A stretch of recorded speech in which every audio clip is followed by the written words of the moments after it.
JEE Main 2024 6 All India ranks under 100. Admissions open. Kakinada and Visakhapatnam. Aditya Junior Colleges. నమస్తే, నేను మీ రవి ప్రకాష్. ప్రపంచంలోనే అతిపెద్ద ప్రజాస్వామ్య దేశంలో ఎన్నికల ప్రక్రియ ముగిసింది. ఎన్నికల ఫలితాలపై సస్పెన్స్కు తెరపడింది. రిజల్ట్స్ మీకు పూర్తిగా తెలిసిపోయాయి.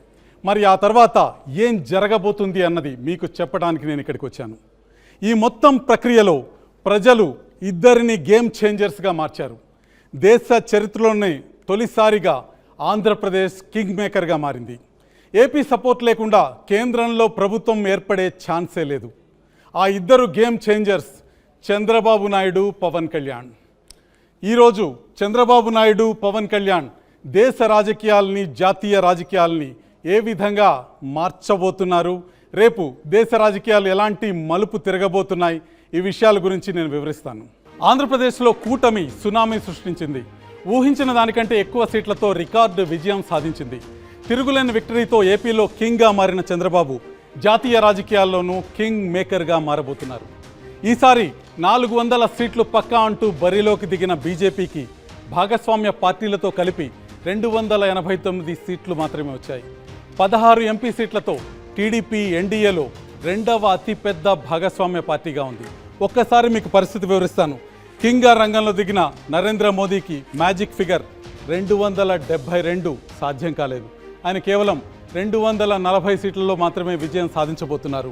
అంటే మిత్రపక్షాలతో కలిపి ఎన్డీఏ 289 సీట్లు సాధించబోతుంది. ఈ బలంతో అధికారంలోకి రాబోతుంది. కాకపోతే రెండు మిత్రపక్షాలు తెలుగుదేశం, జనసేనకు సంబంధించిన 18 సీట్లు 289 సీట్లలో నుంచి తగ్గిస్తే కేవలం 271 సీట్లతోనే ప్రభుత్వం నిలబడాల్సి ఉంటుంది. ఇది మైనారిటీ ప్రభుత్వం అవుతుంది. ప్రభుత్వం పడిపోయే అవకాశం ఉంటుంది. కాబట్టి కింగ్ మేకర్లుగా ఇద్దరు నిలుస్తున్నారు, గేమ్ చేంజర్లుగా ఇద్దరు నిలుస్తున్నారు. చంద్రబాబు నాయుడు, పవన్ కళ్యాణ్. వీరిద్దరూ ఎన్డీఏ నుంచి మద్దతు తొలగించుకుంటే ఎన్డీఏ ప్రభుత్వం కూలిపోయే ప్రమాదం ఉంది. కాబట్టి ఈరోజు గేమ్ చేంజర్స్ చంద్రబాబు నాయుడు, పవన్ కళ్యాణ్. ప్రస్తుతం ఏపీ కష్టాల్లో ఉంది. రాష్ట్రానికి అత్యవసరంగా కొంత సాయం కావాలి.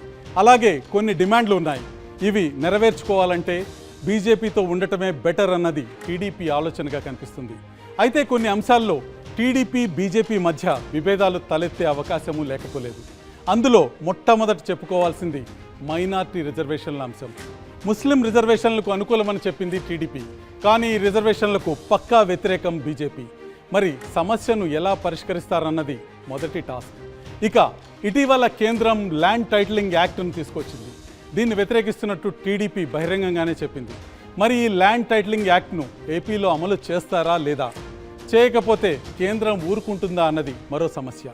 ఈ రెండింటిని టీడీపీ, బీజేపీ ఎలా పరిష్కరించుకుంటాయన్నది ఆసక్తికరమైన అంశం.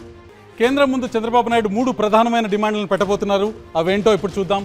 మొట్టమొదటిది ఆంధ్రప్రదేశ్ రాష్ట్రానికి ప్రత్యేక హోదా, స్పెషల్ స్టేటస్ ఆంధ్రప్రదేశ్ రాష్ట్రానికి తక్షణం కావాలన్న డిమాండ్ని చంద్రబాబు నాయుడు ముందుకు తీసుకుపోబోతున్నారు.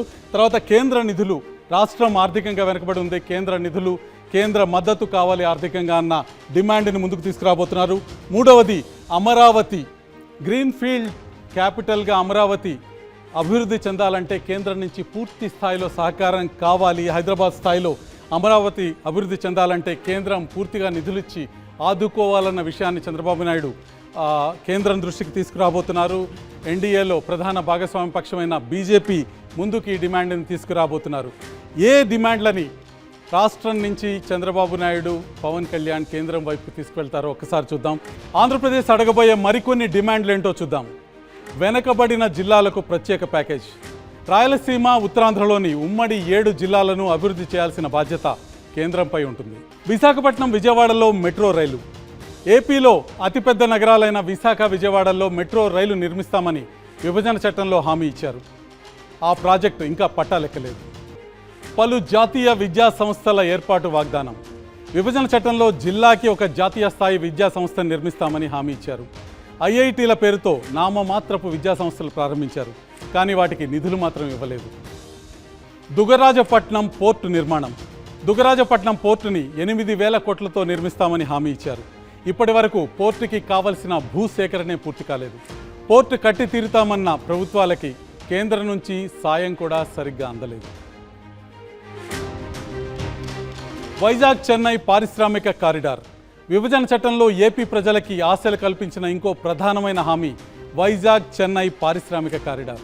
ఇది పూర్తి చేసుంటే వేల పరిశ్రమలు ఏపీకి వచ్చేవి, లక్షల ఉద్యోగాల కల్పన సాధ్యమయ్యేది.